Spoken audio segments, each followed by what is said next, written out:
Basically, it has been ups and downs here and there, and a lot of confusion, a lot of issues with it. Like, okay, let me put it this way. Yes, I did start 5 years ago, but that doesn't mean I was that much consistent. That was one of the issues I faced. I didn't really find the need to, but I was always intrigued on what I can do with tech. That is basically why I'm in tech. What can you do with technology? I want to, I want to build the world. Let me put it that way. So, like in tech, so basically, I started with one YouTube course like this. Just a simple video. I wanted to finish that thing. My dad was like, what am I doing? What am I doing? I said, don't worry, Ryan, when I'm done, I'll show you. So it was about 1 hour or so. That night, I wanted to finish everything and I could finish it. So basically, since then, I've always wanted to see what I can do in tech.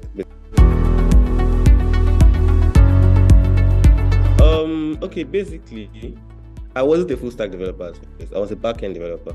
For about 3 years, I was doing HTML CSS, then I went into PHP. So the reason why I picked PHP was that a friend of mine, if you may know him, Eniola, we actually went, he's one that actually introduced me to tech. So basically that was, I didn't know much about languages, so he was doing PHP. So I said, okay, let me try it out. Then that came about in HNG 2 years ago, which was HNG 8, which I did PHP. And surprisingly, we were using Laravel, so I was learning Laravel on the go. And I was like not really conversant with Laravel and all, but I could still push it, but I couldn't finish it. So that's what literally pulled me away from PHP. Then so now in December that I now said, okay, let me do front end. So I got into React, which was lovely. It's very simple to use if you have the right people to teach you. So that's literally what made me move to front end. Then from front end, I now said, okay, let me just do the whole main stack together. Let me just combine what I've learned in PHP, my backend knowledge and my front end knowledge together. So that's how it became basically full stack dev. You have Mosh, you have Ninja, you have let me say this person, I can't remember the name of the person, I think Freak on Camp as well. So those honestly helped me. But when it comes to Laravel, PHP, the problem is that there are not much courses around there. Like Laravel, I literally had to be using the documentation to learn a lot of things. And the courses I was using was learning Laravel 6 and they were on Laravel 8, and there were so many changes. I was having so many issues. Basically, what we're trying to solve is this issue of customers not getting exactly what they wanted from even online stores, Amazon, Instagram vendors, scam cases and all. Basically, what we're trying to do is we're trying to cop that.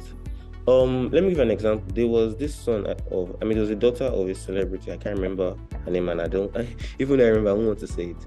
And she literally scammed people of about 100 million or so, and they could not get their money back. So normally, people don't even know who the vendor is. You get, the person can say, okay, I sell shoes, I sell wigs, I import them from abroad, and when you pay, the person just blocks you. Like honestly, like I think I've had that issue about 2 years ago or so. So that's what we're trying to. We're trying to also identify this. We're trying to identify complaints. We're also trying to identify all those scam cases so that other people cannot be victims of such. That is our mission. But we're going to work on it. One thing to note is that these e-commerce stores, they aren't also fully 100% sure that what they're even selling on their platform is even genuine. For example, if you say you want to buy, let me give an example. Let me say a phone. I have seen so many images and so many posts on, okay, the person is selling iPhone, and when you buy it and when delivered to you, I don't want to say the name of the store and name of the e-commerce store. And the problem was that the person did not get it. The person just get phone like the phone box. There was literally nothing inside. And he made a complaint. It was like it was like, what happened? And they could not do anything to solve it. And they believe that the customer was actually lying on behalf of the what's the word of the seller. Yes, basically that's one thing that happened. So the relationship basically would be that we want to assist them as well, in also figuring out these scammers and the likes. The partnership basically, we would be partnering directly with the business. We would not reach out to them on like their own customer complaints like the regular ones. We will actually reach out to them that, okay, this is actually what's happening. Not that, okay, I got something. Okay, let me give an example. We have a business reaching out to another business on something that happens, and we have a customer reaching out to another business. So one thing that happens is that the business would always not want to believe what is happening with the customer.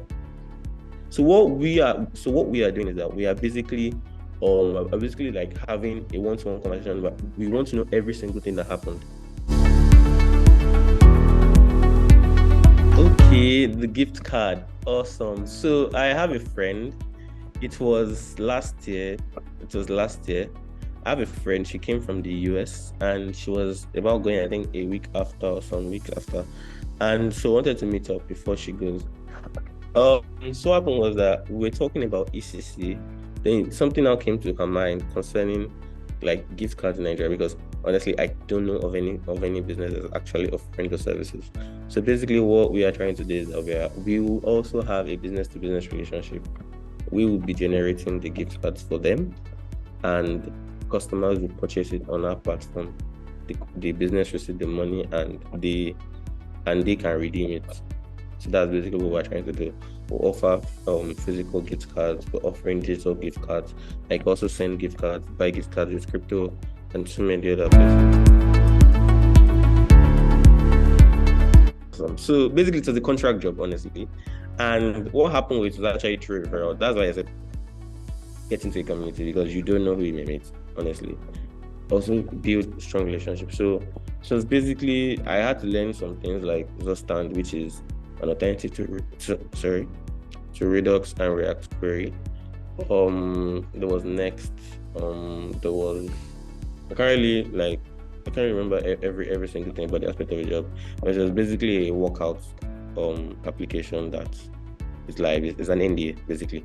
So that's basically what was being built at the moment. Okay, there's one thing I will quote from a friend. He said that there is always this thing of, okay, when you're posting your progress, it's like, okay, you trying to build this, you trying to like be boastful. But there was something I picked from that. He said that the reason why you need to be posting and keeping tab of your progress, like on LinkedIn, CV, everything, is basically to know where you are and where you're going to and what you need to do to get there.